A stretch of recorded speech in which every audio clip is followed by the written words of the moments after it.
Boker Tov, Mvorach, Moadim le Simcha.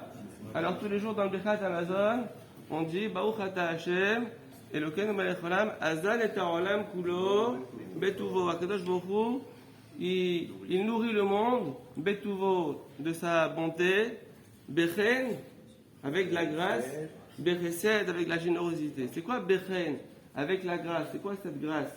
Ils disent les commentateurs qu'en fait, on a grâce à Dieu un monde rempli de couleurs. C'est-à-dire, lorsqu'Akadosh Baruch Hu, il a créé le monde, il a créé des concombres de couleur verte, les tomates de couleur rouge, les ananas de couleur jaune. Imaginons, on devait se nourrir tous les jours d'une nourriture qui avait la même couleur, qui avait la même forme. Est-ce qu'on aurait eu envie de manger? Non. On aurait été obligé de manger.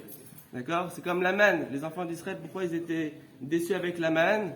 Parce qu'ils mangeaient toujours la même chose, la même forme, la même couleur. À la fin, c'est fatigant. Akadosh Baruch Hu nous a donné le mérite de pouvoir manger d'un vaste choix, et chaque aliment, il a sa couleur. Il y a du coup dans les Chachamim, dans la Halacha, des bénédictions qu'on va faire en fonction de la Reïya, des choses qui sont dépendantes de ce que l'on voit. Exemple, une personne qui va voir le Yam Hagadol, la mer, après 30 jours lorsqu'il ne l'a pas vu, il va réciter Baruch Hoseh Yam Hagadol ou Maaseh Bereshit, tout dépend de ce qu'il va voir. Lorsqu'il va voir un éclair, qu'est-ce qu'il va dire? Ça c'est pour le tonnerre. Ah oui, c'est vrai. Pour l'éclair, il va dire Baruch Hoseh Maaseh Bereshit. Donc ça veut dire que je vois des choses, et sur ce que je vois, il y a une bénédiction qui va reposer, qui va s'appliquer. Et bien c'est ce qui se passe lorsqu'arrive, dans la Gemara on dit, lorsqu'arrive le mois de Nissan, lorsqu'on va voir des arbres qui vont commencer à sortir des bourgeons, on va aller dans les champs et on va faire Birkat Ailanot. Pourquoi? Justement pour remercier Akadosh Baruch Hu, comme c'est écrit, les notes Bahem Ben Adam, il nous a créé aussi un beau monde végétal, que l'homme, il a plaisir à regarder la nature. Ça, c'est la bracha de Birkat Eilanot. Maintenant, il y a une question à savoir, est-ce qu'on a le droit de faire Birkat Eilanot le jour du Shabbat ou bien le jour de Yom Tov? D'après la Halacha et d'après la Kabbalah. Alors, d'après la Halacha, on va commencer d'après la Halacha. Alors, on sait qu'en France, par exemple, on n'a pas le droit de porter le sidour. On ne connaît pas la bracha par cœur. Autre chose, dans plusieurs pays, ils avaient l'habitude, lorsqu'ils faisaient Birkat Eilanot, après qu'ils ont fait la bracha, ils arrachaient des fleurs de l'arbre et ils faisaient dessus Boré Atzeh Besamim. Du coup, les décisionnaires, ils ont dit, on ne peut pas faire la bracha de Birkat Eilanot le Shabbat. Pourquoi? De peur qu'on vienne à sortir le sidour, de peur qu'on vienne arracher une feuille pour après réciter, comme on a l'habitude d'habitude, de quoi? De faire les bonnes senteurs aussi dessus.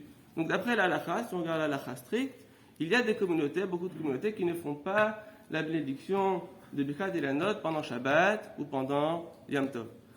Est-ce que d'après la Kabbalah, on a le droit de faire la bénédiction le jour du Shabbat ou de Yom Tov? Alors c'est une grande marloquette. Pourquoi? Parce qu'on sait que quand on fait Birkat Eilanot, c'est pour séparer et réparer les âmes qui sont enfouies dans les arbres. Oui, c'est beau. Donc il y a des âmes qui sont dans les arbres, on connaît toutes les histoires avec Baba Saleh, il demande à son shamash, s'il te plaît amène-moi au marché, il regarde les pastèques, et il dit voilà, donnez-moi cette pastèque s'il vous plaît. L'arabe, il lui coupe la pastèque, il prend un morceau, il fait Boré Pega Adama, et il rentre chez lui à la maison. Le shamash, celui qui l'accompagne, Rav, pourquoi vous avez fait ce trajet pour manger de la pastèque? Dites-nous, on va vous acheter la pastèque, et on revient. Je dis non, je savais qu'il y avait une neshama dans la pastèque là-bas. Je suis parti la chercher pour faire la bénédiction et pouvoir élever son âme. Donc il y a des âmes qui se trouvent dans le végétal. Et lorsqu'on fait Birkat Eilanot, on est en train de séparer les âmes qui sont dans l'arbre et les remonter à leur source dans les cieux pour qu'ils puissent aller au Gan Eden. Donc d'après les Chokhmat HaKabbalah, d'après le Sod, a priori on n'aurait pas le droit de faire Birkat Eilanot le jour du Shabbat. Pourquoi? Parce qu'on est en train de trier, d'accord, les âmes qui ont besoin d'une réparation le jour du Shabbat. Deuxième chose, pourquoi on n'aurait pas le droit? Parce que ça s'appelle Netilat Neshama. On n'a pas le droit de tuer une âme le jour du Shabbat. Il y a une fourmi qui vous dérange, un insecte qui vous dérange, est-ce qu'on a le droit de le tuer Shabbat? Interdiction. Il dit c'est pareil. Si maintenant il y a des âmes d'accord, qui sont dans le végétal en question, qu'est-ce qui va se passer? Le végétal n'a d'existence que parce qu'il y a à l'intérieur de lui une neshama, une âme qui vit. Mais si tu vas lui enlever sa neshama, sa source de vie, et ben l'arbre il va mourir. Il y avait des histoires comme ça où les chachamim faisaient Birkat Eilanot, et l'année d'après, l'arbre il sortait plus de feuilles, il avait plus de fruits. Pourquoi? Ils avaient tout réparé dans l'arbre, c'est fini. Donc d'après les Mekoubalim, a priori, on n'a pas le droit de faire Birkat Eilanot le jour du Shabbat. Maintenant, on va ramener un exemple de la Torah. C'est écrit lorsqu'il s'agit de la construction du Mishkan. C'est écrit que celui qui était désigné pour le construire, c'était Betzalel. Et c'est écrit sur Betzalel, Yoder letzaref otiyot chez la Torah. Betzalel, lorsqu'il construisait le Mishkan, il savait rassembler les lettres de la Torah. Et ils disent les Mekoubalim que lorsque Betzalel il a construit le Mishkan, il construisait le Mishkan avec ce qu'on appelle le Sefer Hayetzira. Donc il avait un livre qui était écrit par Abraham Avinu même sur comment créer le monde, d'accord, tel un Kadosh Baruch Hu. Bien entendu, on ne pourra pas donner à l'homme une neshama, lui insuffler la parole, tel un Kadosh Baruch Hu, mais on pourra au moins créer un corps qui pourra marcher, comme l'histoire avec le Maral de Prague, etc., dans la Gemara aussi. Et du coup, Betzalel, il avait ce livre, et il confectionnait comme ça tous les ustensiles du Mishkan. Il y avait de l'or, il disait un mot, et la pelle, elle se faisait toute seule. Maintenant, est-ce que Betzalel, il avait le droit, le jour de Shabbat, de construire le Mishkan avec les noms divins? Quand on regarde la Torah, c'est écrit Lo teva ruesh bechol moshvotechem b'yam Shabbat.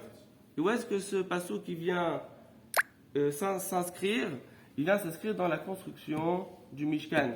Ça veut dire que les Chachamim, ils ont dit, de là, on voit que la construction du Mishkan, elle ne repousse pas l'interdit du Shabbat. Donc on voit ici, a priori, que lorsqu'on parle d'après la Kabbalah, on n'a pas le droit de faire la bénédiction le jour du Shabbat. Pourquoi? Parce qu'on est en train de créer des choses, et même si ces choses elles sont faites avec des forces qui ne sont pas naturelles, a priori cela est interdit. Cependant, d'après Rav Ovadia Yosef, on aura quand même le droit de réciter la bénédiction de Birkat Eilanot le jour du Shabbat, et comme ça il y a eu des cas aussi avec Rav Kaneski, Rav Eliashiv qui ont fait la bénédiction le jour du Shabbat d'après la halakha stricte. Pourquoi? Parce qu'en Eretz Israël, il n'y a pas de problème de porter le sidour. En Israël, ils n'ont pas l'habitude d'arracher les feuilles pour faire après boré à Tsebessamim. Donc une personne qui a éventuellement un arbre chez lui et il voit qu'il ne reste plus beaucoup de bourgeons, et il veut faire la bénédiction le jour du Shabbat, d'accord, éventuellement il a sur qui s'appuyer. En tout cas, le minag, si on veut, qui est rouvert, que l'ensemble de la communauté fait, c'est de faire cette bénédiction pendant les jours de Chol HaMoed. Donc ceux qui n'ont pas fait, ils ont la voisine chez qui ils peuvent faire. Chazakim, Uvrochim.